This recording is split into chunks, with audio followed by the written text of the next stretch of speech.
দেশের শিশু, কিশোর কিশোরী, তরুণ তরুণী, ছাত্রছাত্রী, বয়স্ক বৃদ্ধ, পুরুষ মহিলা সবাইকে আমার সালাম জানাচ্ছি। আসসালামু আলাইকুম। বক্তব্যের শুরুতে আমি গভীর শ্রদ্ধা জানাচ্ছি জুলাই আগস্ট মাসে ফ্যাসিবাদের বিরুদ্ধে ছাত্র শ্রমিক জনতার অভ্যুত্থানে নিহত সকল শহীদের প্রতি। আমি আরো স্মরণ করছি তাদের যারা ফ্যাসিবাদী শক্তির প্রাণঘাতী অস্ত্রের সামনে হিমালয়ের মতো দাঁড়িয়ে অন্যায়ের প্রতিবাদ করে মৃত্যুকে আলিঙ্গন করেছে, আহত হয়েছে, পঙ্গুত্ব বরণ করেছে, হারিয়েছে তাদের চোখের দৃষ্টি। সেই সব বীরদের স্মরণ করছি যারা মিথ্যাচার, লুটপাট, স্বৈরতন্ত্রের বিরুদ্ধে এক দফা দাবি নিয়ে দাঁড়িয়েছিল। কৃতজ্ঞতা চিত্তে স্মরণ করছি আপনাদের ভাই বোনদের, আপনাদের সন্তানদের যারা এই বিপ্লবে অংশগ্রহণ করেছিল। প্রিয় দেশবাসী, আমি আগেও জানিয়েছি, আবারও জানাচ্ছি, গণ অভ্যুত্থানে সকল শহীদের পরিবারকে পুনর্বাসন করা হবে। সকল আহত শিক্ষার্থী, শ্রমিক জনতার চিকিৎসার সম্পূর্ণ ব্যয় সরকার বহন করবে। আহতদের দীর্ঘমেয়াদী এবং ব্যয়বহুল চিকিৎসা এবং শহীদদের পরিবারের দেখাশোনার জন্য স্বাস্থ্য মন্ত্রণালয়ের নেতৃত্বে একটি পূর্ণাঙ্গ তালিকা প্রস্তুত করা হয়েছে। এখন এই নতুন তথ্য পাওয়ার ভিত্তিতে এই তালিকা হালনাগাদ করা হতে থাকবে। গণ অভ্যুত্থানের শহীদদের স্মৃতি ধরে রাখতে সরকার তার যাত্রা লগ্নে জুলাই গণহত্যা স্মৃতি ফাউন্ডেশন নামে একটি ফাউন্ডেশন প্রতিষ্ঠার উদ্যোগ নেয়। এখন সেই ফাউন্ডেশন তৈরি হয়েছে। সকল শহীদ পরিবার এবং আহতদের সর্বোত্তম চিকিৎসা সহ তাদের পরিবারের সম্পূর্ণ দায়িত্ব এই ফাউন্ডেশন গ্রহণ করছে।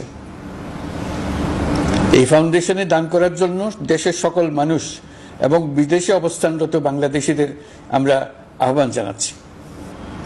গত মাসে কুমিল্লা, নোয়াখালী, সিলেট অঞ্চলে আকস্মিক বন্যা এসব এলাকার মানুষকে হতভম্ব করে দিয়েছে। এখানে বেশিরভাগ এলাকায় কোনোদিন বন্যা হয়নি। তারা বন্যা মোকাবেলা করে অভ্যস্ত নন। দেশপ্রেমিক সশস্ত্র বাহিনী তাৎক্ষণিকভাবে বন্যা আক্রান্ত সবাইকে রক্ষার জন্য এগিয়ে আসে। সেনা, নৌ এবং বিমান বাহিনী পরস্পরের সঙ্গে সমন্বয় করে একযোগে কাজে নেমে পড়ার ফলে মানুষের দুর্ভোগ কম হয়েছে। এর পরপরই এনজিও এবং সাধারণ মানুষ দেশের সকল অঞ্চল থেকে দলে দলে এগিয়ে এসছে। আমি বিশেষ করে দেশপ্রেমিক সেনাবাহিনীকে আবারও ধন্যবাদ জানাচ্ছি। দেশের সকল দুর্যোগকালে তারা সবসময় আন্তরিকভাবে এগিয়ে এসছে। বিশেষ করে বন্যা ও শান্তি শৃঙ্খলা রক্ষার কাজে তাদের সৈনিক এবং অফিসাররা দিনের পর দিন যেভাবে দায়িত্ব পালন করেছে তার কোনো তুলনা হয় না। জনজীবনে স্বস্তি ও আত্মবিশ্বাস প্রতিষ্ঠায় তাদের ভূমিকা অনন্য। বাংলাদেশ সশস্ত্র বাহিনীর সকল সদস্যকে আমি ধন্যবাদ জানাই তাদের সততা, ত্যাগ ও অসীম দেশপ্রেমের জন্য। দেশের স্বাধীনতা সংগ্রাম থেকে শুরু করে বন্যা, খরা, ঝড়, বৃষ্টি, ঘূর্ণিঝড়, সকল প্রাকৃতিক দুর্যোগে আপনারা সকলের শেষ ভরসার স্থান। দেশের প্রতিটি ক্রান্তি লগ্নে আপনারা দেশের মানুষের পাশে থেকেছেন। দেশের স্বাধীনতার পক্ষে, সার্বভৌমত্বের পক্ষে অবস্থান নিয়েছেন। দেশ গঠনে আপনারা সবার আগে এগিয়ে এসছেন। বিগত জুলাই হতে শুরু হওয়া গণ অভ্যুত্থান, বন্যা, নিরাপত্তা প্রদান, অস্ত্র উদ্ধার সহ সকল কার্যক্রমে আপনারা সফলভাবে দিনরাত কাজ করে যাচ্ছেন। সরকার ও জনগণের পক্ষ থেকে আমি আপনাদের প্রতি কৃতজ্ঞতা জানাচ্ছি। বন্যা আমাদের জনজীবনে আরেকটি দিক উন্মোচন করল। দেশের সকল জায়গায় মানুষের সক্রিয় সহানুভূতির জোয়ার উঠেছিল অবিশ্বাস্য মাত্রায়। ব্যবসায়ী, অর্থবান ব্যক্তিরা যেমন তাদের অর্থ নিয়ে স্বতঃস্ফূর্তভাবে এগিয়ে এসেছিল, তেমনি দেশের বিভিন্ন প্রান্তের সাধারণ মানুষ, স্কুল, কলেজ, বিশ্ববিদ্যালয়ের ছেলেমেয়েরা জোয়ারের ঢলের মতো যার যার সামর্থ্য নিয়ে এগিয়ে এসছে। অনেকেই ছুটে গেছে বন্যার্তদের সহযোগিতা করার জন্য। এনজিওরা বিভিন্ন জায়গা থেকে ছুটে গেছে তাদের সহায়তা নিয়ে। তাদের কাজে অনুপ্রাণিত হয়ে আমি এনজিও নেতাদের সঙ্গে বৈঠক করেছি কিভাবে সরকার তাদের কাজের সঙ্গে সরকারের উদ্যোগকে সমন্বিত করতে পারে, সেটার কাঠামো তৈরি করে দেওয়ার জন্য। বন্যা এখন চলে গেছে, কিন্তু পুনর্বাসনের কঠিন কাজ আমাদের সামনে রয়ে গেছে। সকলের সহযোগিতায় আমরা পুনর্বাসনের কাজটি সফলভাবে সমাধান করতে চাই। আইন শৃঙ্খলা পরিস্থিতির উন্নতির জন্য আমরা দিনরাত পরিশ্রম করে যাচ্ছি। যে সমস্ত ভাই বোনেরা তাদের গত 16 বছরের বেদনা জানিয়ে তার প্রতিকার পাওয়ার জন্য আমার অফিস এবং সচিবালয়ের অফিস সমূহের সামনে প্রতিদিন ঘেরাও কর্মসূচি দিয়ে আমাদের কাজকর্ম ব্যাহত করছিলেন, তারা আমার আহ্বানে সাড়া দিয়ে ঘেরাও কর্মসূচির থেকে বিরত হয়েছেন বটে, তবে অন্যত্র আবার তারা তাদের কর্মসূচি দিয়ে যাতায়াতে ব্যাঘাত সৃষ্টি করছেন। আমি কথা দিচ্ছি, আপনাদের ন্যায্য আবেদনের কথা আমরা ভুলে যাব না।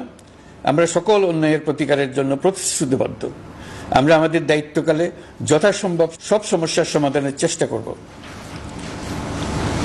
আমি আবারও অনুরোধ করছি, আপনারা যাতায়াতে ব্যাঘাত সৃষ্টি থেকে বিরত থাকুন। জাতি আপনাদের প্রতি কৃতজ্ঞ থাকবে।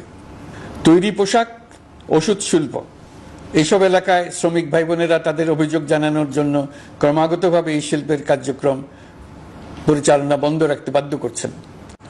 এটা আমাদের অর্থনীতিতে যে নেতিবাচক প্রভাব ফেলবে সেটা মোটেই কাম্য নয়। এমনিতেই ছাত্র শ্রমিক জনতার বিপ্লবের পর যে অর্থনীতি আমরা পেয়েছি সেটা নিয়ম নীতিবিহীন দ্রুত ক্ষীয়মান একটা অর্থনীতি। প্রাতিষ্ঠানিক কাঠামো প্রায় ধ্বংসপ্রাপ্ত। বৈদেশিক মুদ্রার রিজার্ভ তলানিতে গিয়ে ঠেকেছে। আমরা এই অর্থনীতিতে প্রাণ সঞ্চারের চেষ্টা করছি, আমাদের উদ্যোগে সাড়াও পাচ্ছি। ঠিক এই সময়ে আমাদের শিল্প কারখানাগুলো বন্ধ হয়ে যাক, অকার্যকর হয়ে যাক, এটা আমাদের অর্থনীতিতে বিরাট আঘাত পড়বে। সেটা কিছুতেই আমাদের কাম্য হতে পারে না। শ্রমিক ভাই বোনদের অনেক দুঃখ আছে, কিন্তু সেই দুঃখ প্রকাশ করতে গিয়ে আপনাদের মূল জীবিকা বন্ধ হওয়ার উপক্রম হলে সেটা ঠিক হবে না। দেশের অর্থনীতি ধ্বংসপ্রাপ্ত হলে সেটা ঠিক হবে না। শ্রমিক মালিক উভয়ের পক্ষে আলোচনা করে এইসব সমস্যার সমাধান আমরা অবশ্যই বের করব। আপনারা কারখানা খোলা রাখুন, অর্থনীতির চাকা সচল রাখুন, দেশের অর্থনীতিকে সোজা হয়ে দাঁড়াতে দিন। আমরা আপনাদের সমস্যার স্থায়ী সমাধান বের করার জন্য সর্বশক্তি প্রয়োগ করব। মালিক পক্ষের কাছে আমাদের আবেদন, আপনারা শ্রমিকদের সঙ্গে বোঝাপড়া করুন, কারখানা সচল রাখুন, অর্থনীতির দুর্বল স্বাস্থ্যকে সবল করে তুলুন। ওষুধ শিল্প এবং তৈরি পোশাক শিল্প দেশের গৌরব। এর মাধ্যমে আমাদের শ্রমিক ভাই বোনেরা তাদের কর্মকুশলতা বিশ্বকে মুগ্ধ করেছে। এর সাফল্য এখন থমকে আছে। আমরা এই দুই শিল্পকে তাদের সম্ভাব্য শীর্ষে নিয়ে যেতে চাই। দুর্বল করার তো প্রশ্নই ওঠে না। এই দুই শিল্পের কোথায় কোথায় বাধা আছে, সমস্যা আছে, সেগুলো চিহ্নিত করে তাকে বাধামুক্ত করতে চাই। আমরা বিদেশি ক্রেতাদের একত্রিত করে তাদের সহযোগিতা চাইব, যেন বাংলাদেশের এই শিল্প দুটি বিশ্বের অন্যান্য দেশের চাইতে বেশি আস্থাযোগ্য হয়ে গড়ে উঠতে পারে। সবকিছুই সম্ভব যদি আমরা শ্রমিক মালিক সম্পর্কটা একটা নির্ভরযোগ্য, আনন্দদায়ক করে গড়ে তুলতে পারি। আমাদের সরকারের প্রথম মাস কাটল, দ্বিতীয় মাস থেকে আমরা নতুন বাংলাদেশ গড়ার ভিত্তি হিসেবে নতুন শ্রমিক মালিক সম্পর্কের সূচনা করতে চাই। এটা দেশের সবার কাম্য। দেশের নতুন প্রজন্ম নির্ভয়ে যেন তাদের ভবিষ্যৎ নিয়ে এগিয়ে যেতে পারে, আমরা সেই লক্ষ্যে কাজ করছি। আমাদের দায়িত্ব অনেক। ন্যায়ভিত্তিক একটা সমাজ গড়ে তোলার জন্য একসাথে অনেকগুলো কাজ আমাদের হাত দিতে হবে। 1 জুলাই থেকে 5 আগস্ট পর্যন্ত ছাত্র জনতার গণ আন্দোলনকে দমন করতে যেসব ফৌজদারি মামলা দায়ের করা হয়েছিল, এর মধ্যে হত্যা মামলা ছাড়া বাকি প্রায় সকল মামলা প্রত্যাহার করা হয়েছে। এইসব মামলায় গ্রেফতারকৃত সকলে মুক্তি পেয়েছেন। দায়িত্ব গ্রহণের শুরুতেই অন্তর্বর্তীকালীন সরকার বিচার বিভাগের বড় সংস্কারের কাজে হাত দিয়েছে। যোগ্যতম ব্যক্তিকে প্রধান বিচারপতি নিয়োগ দেওয়াতে মানুষের মনে নতুন আশার সঞ্চার হয়েছে। আপিল বিভাগের বিচারপতি নিয়োগ, অ্যাটর্নি জেনারেল নিয়োগ এবং অন্যান্য নিয়োগগুলি অতি গুরুত্বপূর্ণ নিয়োগ, যেগুলো সবকটাই সম্পন্ন হয়েছে। সন্ত্রাস দমন আইন ও ডিজিটাল সাইবার নিরাপত্তা আইনে দায়েরকৃত মিথ্যা হয়রানিমূলক মামলাগুলো প্রত্যাহার করা হচ্ছে। সাইবার নিরাপত্তা আইন সহ বাংলাদেশে বিদ্যমান সকল কালো আইনের তালিকা করা হয়েছে। অতি সত্বর এই সকল কালো আইন বাতিল ও প্রযোজ্য ক্ষেত্রে সংশোধন করা হবে। সাংবাদিক সাগর রনি হত্যাকাণ্ড সহ বহুল আলোচিত 5টি হত্যাকাণ্ডের তদন্ত ও বিচার অগ্রাধিকার ভিত্তিতে ও দ্রুততম সময়ে নিষ্পত্তির জন্য সহায়তা প্রদান করা হচ্ছে। সম্প্রতি আমরা বলপূর্বক গুম থেকে সকল ব্যক্তির সুরক্ষার জন্য আন্তর্জাতিক কনভেনশনের সনদে স্বাক্ষর করেছি। ফলে স্বৈরাচার দ্বারা প্রতিষ্ঠিত গুম সংস্কৃতির সমাপ্তি ঘটানোর জন্য আন্তর্জাতিকভাবে আমরা প্রতিজ্ঞাবদ্ধ হলাম। এছাড়া আমরা ফ্যাসিবাদ শাসনের 15 বছরে গুমের প্রতিটি ঘটনা তদন্ত করার জন্য পৃথক একটা কমিশন গঠন করছি। যেসব পরিবার তাদের নিখোঁজ পিতা, স্বামী, পুত্র এবং ভাইদের পাওয়ার জন্য বছরের পর বছর যন্ত্রণার সাথে অপেক্ষা করছেন, আমরা আপনাদের বেদনায় সমব্যথী।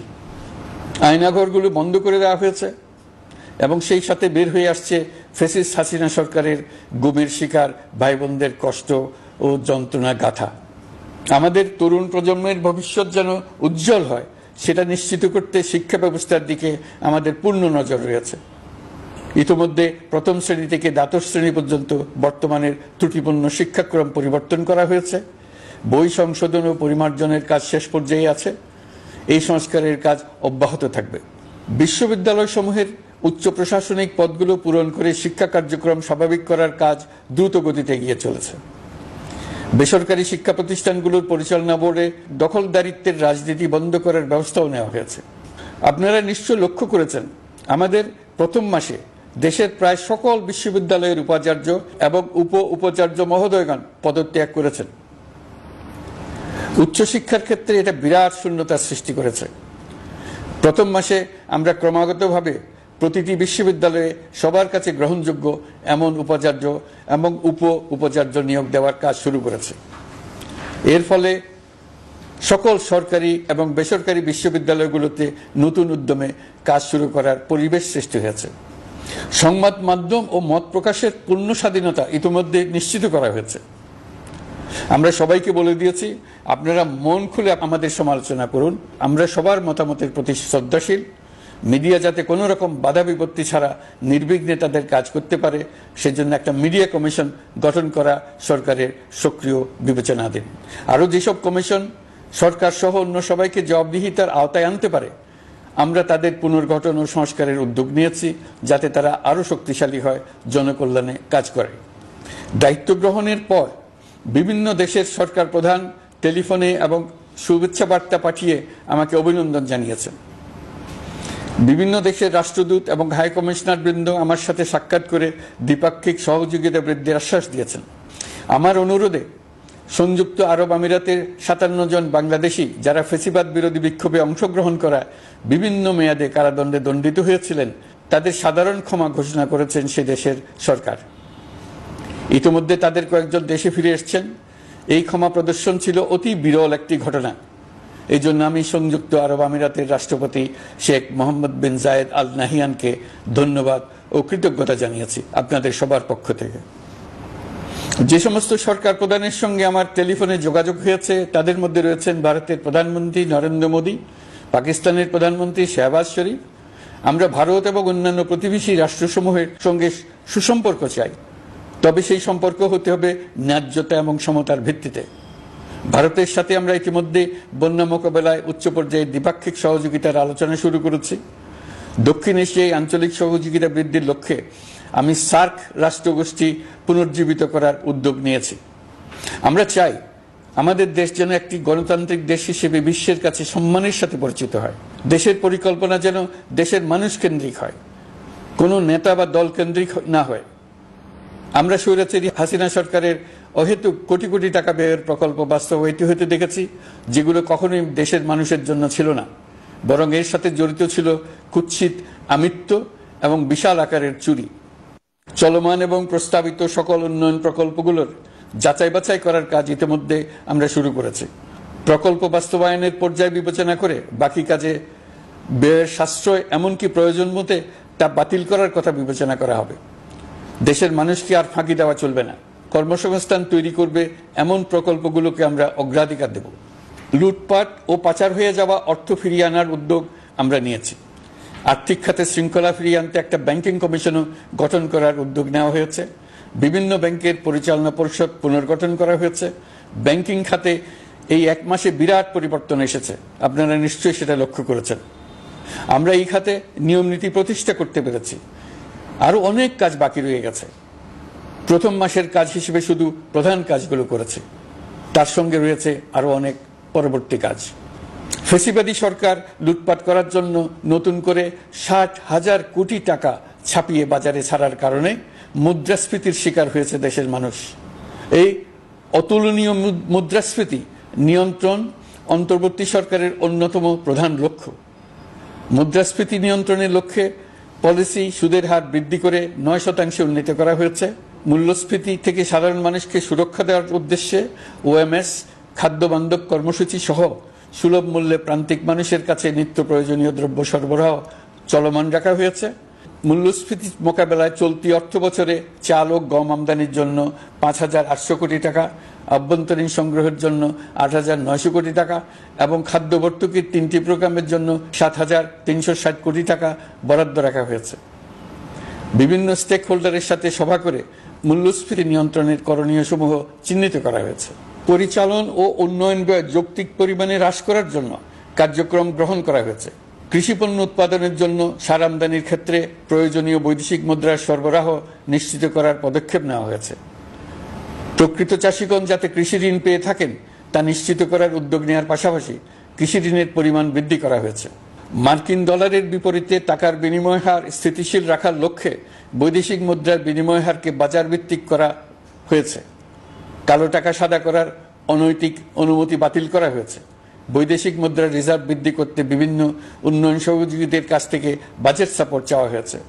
আন্তর্জাতিক মুদ্রা তহবিল থেকে অতিরিক্ত 3 বিলিয়ন মার্কিন ডলার, বিশ্বব্যাংক থেকে অতিরিক্ত 1 বিলিয়ন ডলার, জাইকা থেকে অতিরিক্ত 1 বিলিয়ন মার্কিন ডলার প্রদানের অনুরোধ করা হয়েছে। রূপপুর পারমাণবিক বিদ্যুৎ কেন্দ্র নির্মাণ প্রকল্পের অগ্রিম অর্থ পরিশোধ এবং বকেয়া পাওনা নিয়ে রাশিয়ান ফেডারেশনের সাথে অর্থ মন্ত্রণালয়ের আলোচনা চলছে। পাইপলাইনে থাকা 48 বিলিয়ন মার্কিন ডলার বৈদেশিক সহায়তা ব্যবহারের উদ্যোগ নেওয়া হয়েছে। মেগা প্রকল্পের নামে লুটপাট বন্ধের পাশাপাশি স্বাস্থ্য ও শিক্ষা খাতে বরাদ্দ বৃদ্ধির পরিকল্পনা গ্রহণ করা হয়েছে। বৈদেশিক মুদ্রার রিজার্ভের উপর চাপ কমানোর লক্ষ্যে রাশিয়া এবং চীন থেকে প্রাপ্ত ঋণের সুদের হার কমানো এবং ঋণের মেয়াদ বৃদ্ধির জন্য অনুরোধ জানানো হয়েছে। সকল উন্নয়ন সহযোগীদের সাথে সম্পর্ক আরও নিবিড় করার উদ্যোগ নেওয়া হয়েছে। সকল অর্থনৈতিক সূচক এবং পরিসংখ্যানের প্রকৃত মান বা সংখ্যা প্রকাশের জন্য নির্দেশনা প্রদান করা হয়েছে। জিডিপি, মূল্যস্ফীতি ইত্যাদি সঠিক উপাত্ত সংগ্রহ, প্রাক্কলন ও প্রকাশের জন্য নির্দেশনা দেওয়া হয়েছে। জাতীয় রাজস্ব বোর্ড এবং অর্থ বিভাগের রাজস্ব আয় সম্পর্কিত উপাত্তের মধ্যে পার্থক্য নিরসনে উদ্যোগ নেওয়া হয়েছে। প্রকৃত রপ্তানি আয় নিরূপণ এবং প্রকাশের নির্দেশনা দেওয়া হয়েছে। জাতীয় রাজস্ব বোর্ডের অটোমাইজেশনের লক্ষ্যে পরিকল্পনা গ্রহণ করা হয়েছে। পুঁজিবাজারকে স্বাভাবিক ধারায় ফিরিয়ে আনতে সিকিউরিটি এক্সচেঞ্জ কমিশন পুনর্গঠন করা হয়েছে। নিত্য প্রয়োজনীয় পণ্য সামগ্রী সরবরাহ স্বাভাবিক রাখার নিমিত্তে ব্যবসায়ী, শিল্প মালিক ও ব্যবসায়ী সংগঠনের সাথে সভা করা হচ্ছে এবং তাদের মতামতের ভিত্তিতে বিভিন্ন ব্যবস্থা গ্রহণ করা হচ্ছে। বিদ্যমান মজুদ ও ঘাটতি মূল্যায়ন করে ভবিষ্যৎ চাহিদা পর্যালোচনা করে স্থানীয় উৎপাদন বৃদ্ধির পাশাপাশি আমদানি পর্যায়ে বিভিন্ন জটিলতা দূরীকরণ, বন্দর ও বড় মোকাম সহ পরিবহন ব্যবস্থার বিভিন্ন সমস্যা সমাধানে সংশ্লিষ্ট সকল মন্ত্রণালয়, দপ্তর, বিভাগকে প্রয়োজনীয় নির্দেশ দেওয়া হয়েছে। এই জন্য তেল, চিনি, ডিম ও মাংস উৎপাদনকারী বৃহৎ প্রতিষ্ঠানসমূহের সাথে সভা ও মত বিনিময় করা হচ্ছে। নিত্য প্রয়োজনীয় কিছু দ্রব্যাদি যেমন পেঁয়াজ, আলু এসবের দাম আরও কমানোর জন্য বিদ্যমান শুল্ক হার হ্রাসের বিষয়ে এনবিআরকে প্রয়োজনীয় নির্দেশনা দেওয়া হয়েছে। ইতোমধ্যে এনবিআর পেঁয়াজ, আলু ও কতিপয় কীটনাশকের ক্ষেত্রে আমদানি শুল্ক হ্রাস এবং ক্ষেত্র বিশেষে রেগুলেটরি শুল্ক প্রত্যাহার করে এসআরও জারি করেছে। নিম্ন আয়ের 1 কোটি পরিবারকে টিসিবির মাধ্যমে হ্রাসকৃত মূল্যে কিছু পণ্য যেমন পরিবার প্রতি চাল মাসে 5 কেজি, সয়াবিন তেল মাসে 2 কেজি, মসুর ডাল মাসে 2 কেজি দেওয়া হচ্ছে। এটি সামনের দিনগুলোতে অব্যাহত রাখা হবে। সরকার দায়িত্ব গ্রহণের পর জনপ্রত্যাশা অনুযায়ী বিদ্যুৎ, জ্বালানি ও খনিজ সম্পদ মন্ত্রণালয় হতে বিদ্যুৎ ও জ্বালানির দ্রুত সরবরাহ বৃদ্ধি আইনের অধীনে চলমান সকল প্রকার নেগোসিয়েশন, প্রকল্প বাছাই এবং ক্রয় প্রক্রিয়াকরণ কার্যক্রম আপাতত স্থগিত করা হয়েছে। গত 1.5 দশকে এই আইন ব্যবহার করে লক্ষ কোটি টাকা লুটপাট হয়েছে। বিদ্যুৎ, জ্বালানি ও খনিজ সম্পদ মন্ত্রণালয়ের আওতাধীন কোম্পানিসমূহে অধিকতর স্বচ্ছতা ও জবাবদিহিতা আনার লক্ষ্যে কোম্পানিসমূহের পরিচালনা পর্ষদ পুনর্গঠন করা হয়েছে।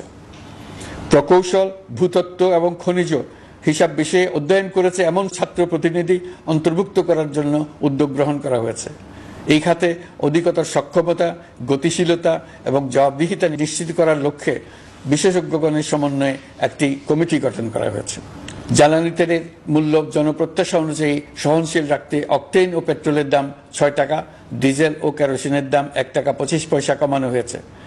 37 দিন বন্ধ থাকার পর গত 25 আগস্ট হতে মিরপুর 10 ও কাজীপাড়া স্টেশন ছাড়া বাকি সব স্টেশনে মেট্রো রেল পুনরায় চালু করা হয়েছে। ভুয়া মুক্তিযোদ্ধাদের চিহ্নিত করার লক্ষ্যে বিশেষ করে মুক্তিযুদ্ধের সময় যাদের বয়স 12.5 বছরের কম ছিল তাদের মুক্তিযুদ্ধ তালিকা হতে বাতিলের জন্য সুপ্রিম কোর্টে লিভ টু আপিলের পদক্ষেপ গ্রহণ করা হয়েছে। মুক্তিযোদ্ধা কল্যাণ ট্রাস্টের আওতাধীন বেদখলকৃত স্থাবর সম্পত্তি উদ্ধারে প্রয়োজনীয় ব্যবস্থা গ্রহণ করা হয়েছে। গৃহায়ন ও গণপূর্ত মন্ত্রণালয় কর্তৃক গৃহীত বরিশাল, রংপুর, ময়মনসিংহ উন্নয়ন কর্তৃপক্ষ আইন এর খসড়া তৈরির কার্যক্রম নেওয়া হয়েছে। পূর্বাচল নতুন শহর প্রকল্প, ঢাকার আশেপাশে স্যাটেলাইট সিটি নির্মাণের রোডম্যাপ চূড়ান্তকরণের উদ্যোগ নেওয়া হয়েছে। বিধি বহির্ভূত প্রদত্ত প্লট ও ফ্ল্যাটের বরাদ্দ বাতিলের উদ্যোগ নেওয়া হয়েছে। প্রিয় দেশবাসী, আপনাদের আমাদের সন্তানদের জন্য একটি গণতান্ত্রিক বাংলাদেশের রূপরেখা তৈরি করতে আমরা দৃঢ় প্রতিজ্ঞ। আর যেন আমাদের কোনো স্বৈরাচারের হাতে পড়তে না হয়। আমরা যাতে বলতে পারি আমরা একটি গণতান্ত্রিক দেশে বসবাস করি, আমরা যাতে সকলেই দাবি করতে পারি যে এই দেশটি আমাদের, আমরা সেই লক্ষ্যেই কাজ করছি। কেউ আইন নিজের হাতে তুলে নেবেন না। আইন নিজের হাতে তুলে নিয়ে কেউ সমাজে বিশৃঙ্খল পরিবেশ সৃষ্টি করলে আমরা তাকে অবশ্যই শাস্তির আওতায় নিয়ে আসব। আমরা একটি সাম্প্রদায়িক সম্প্রীতির দেশ। ধর্মীয় সম্প্রীতি বিনষ্ট হয় এমন কোনো কাজ কেউ কোনোভাবেই করবেন না। অতীতে শুধুমাত্র আওয়ামী মতাদর্শী না হওয়ার কারণে 18তম থেকে 42তম বিসিএস পর্যন্ত বিপিএসসি কর্তৃক সুপারিশকৃত অনেক প্রার্থী নিয়োগ বঞ্চিত হয়েছেন। 8ই আগস্ট পরবর্তী সময়ে এর মধ্যে এদের 259 জনকে নিয়োগ দেওয়া হয়েছে। মাঠ প্রশাসনকে জনবান্ধব এবং দুর্নীতিমুক্ত জবাবদিহিমূলকভাবে গড়ে তোলার জন্য সব ধরনের উদ্যোগ নেওয়া হয়েছে। সরকারি কর্মচারীদের বাধ্যতামূলকভাবে সম্পদ বিবরণী দাখিলের নির্দেশ দেওয়া হয়েছে এবং এটা প্রতি বছর তাদেরকে করতে হবে। ধ্বংস হয়ে পড়া একটা জনপ্রশাসনকে নিয়ে যাত্রা শুরু করেছি। মন্ত্রণালয়গুলোর উচ্চতম পদে যারা নিয়োজিত ছিলেন তারা অনেকে দায়িত্ব ছেড়ে চলে গেছেন, কিংবা পদে থাকলেও সহকর্মীদের চাপের মুখে কাজ করতে পারছিলেন না, বাধ্য হয়ে পদত্যাগ করেছেন। আর যারা 16 বছরের স্বৈরাচারী শাসনের আমলে পদত্যাগে বাধ্য হয়েছিলেন কিংবা দায়িত্ববিহীন অবস্থায় একই পদে থেকে বাধ্য হয়েছেন, তাদের সবার কথা বিবেচনা নিয়ে জনপ্রশাসনকে নতুন করে দাঁড় করানোই ছিল আমাদের প্রথম মাসে কঠিনতম সময়। আবার সকল সমস্যার সমাধান করে একটি নতুন জনপ্রশাসন কাঠামো দাঁড় করাতে পেরেছি, এটাই আমাদের প্রথম মাসের সবচাইতে বড় অর্জন। আমার বিশ্বাস এই জনপ্রশাসন জনগণের ইচ্ছা পূরণে সর্বোচ্চ অবদান রাখতে পারবে। অতি স্বল্প জনবল নিয়ে দাপ্তরিক কার্যক্রম শুরু করা হলেও প্রথম দিকে বিভিন্ন মন্ত্রণালয় ও বিভাগ থেকে পাঠানো বিবিধ প্রস্তাব দ্রুত গতিতে এবং আইনগত সমস্ত বাধ্যবাধকতা মেনে সিদ্ধান্ত নেওয়া হয়েছে। গত 1 মাসে বিভিন্ন মন্ত্রণালয় ও বিভাগ 198টি অতি গুরুত্বপূর্ণ বিষয়ে সিদ্ধান্ত নিয়েছে।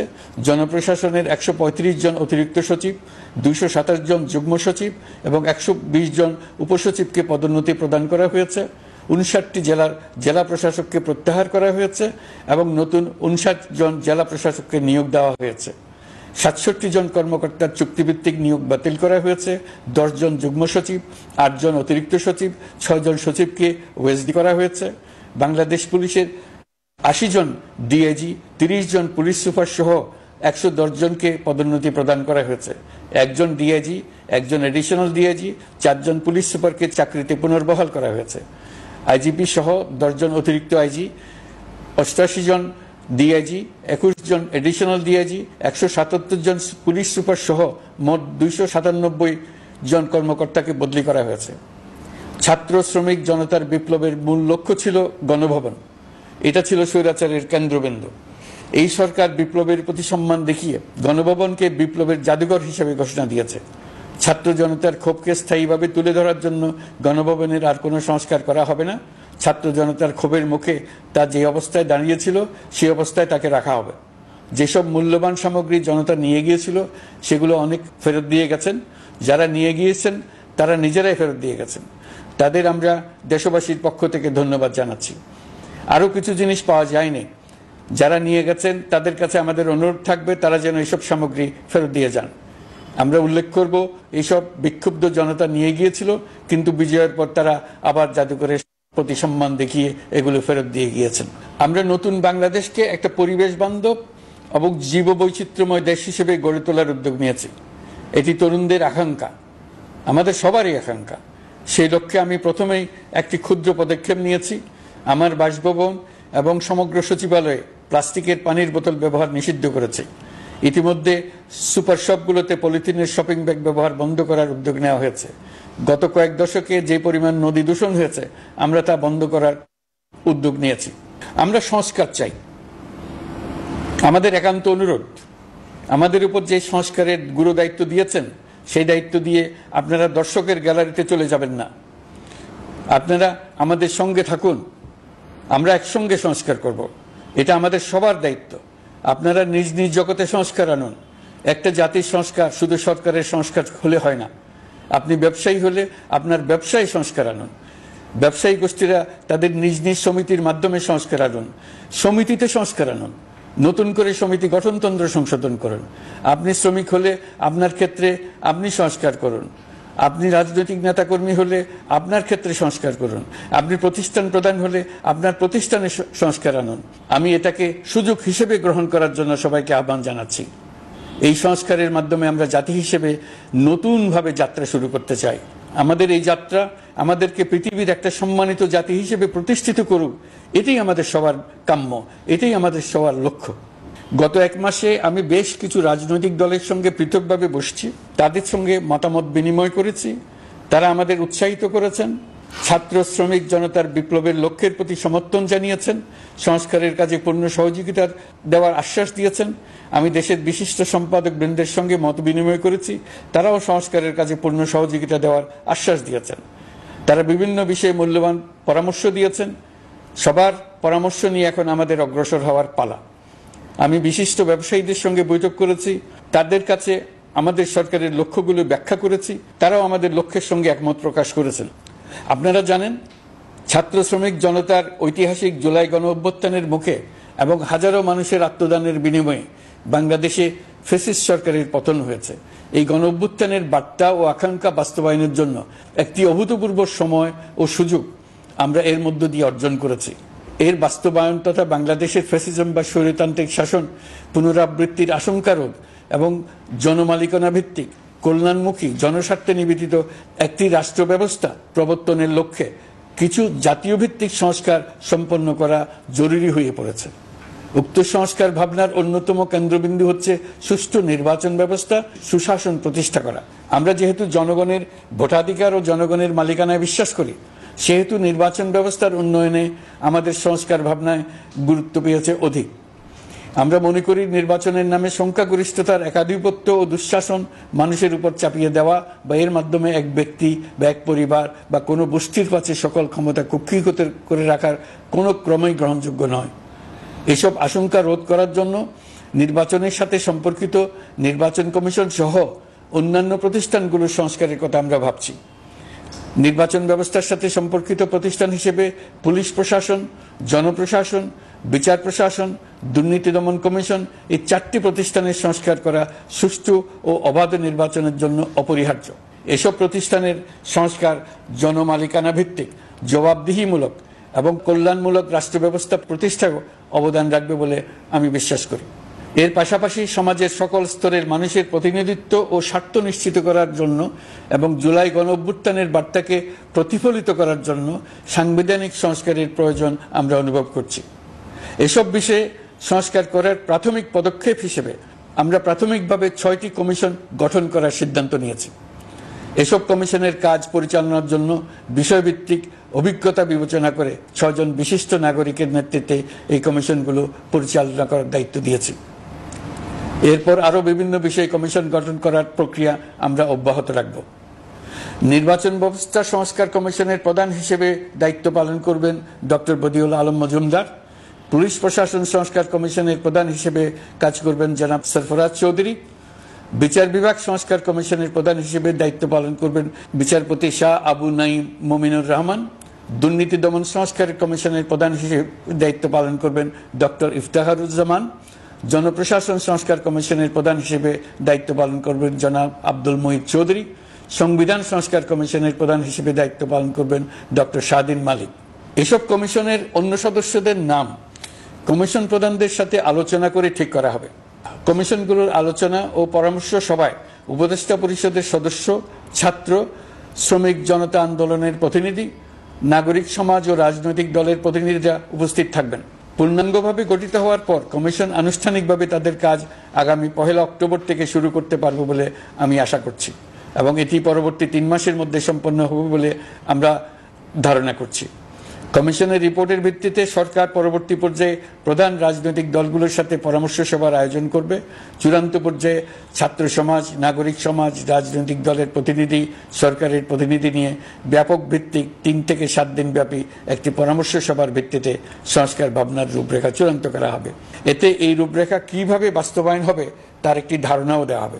এই আয়োজন জুলাই গণ অভ্যুত্থানের বার্তা বাস্তবায়ন ও রাষ্ট্র পুনর্নির্মাণ তাগিদের ঐক্যবন্ধনে গোটা জাতিকে শক্তিশালী ও আশাবাদী করে তুলবে বলে আমাদের বিশ্বাস।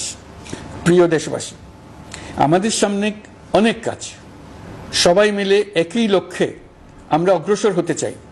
আমাদের মধ্যে, বিশেষ করে আমাদের নতুন প্রজন্মের মধ্যে যে সুপ্ত প্রতিভা লুকিয়ে আছে সেটা যেন বিনা বাধায় রাষ্ট্রের এবং সমাজের সহযোগিতায় প্রকাশ করতে পারি, সেই সুযোগের কাঠামো তৈরি করতে চাই।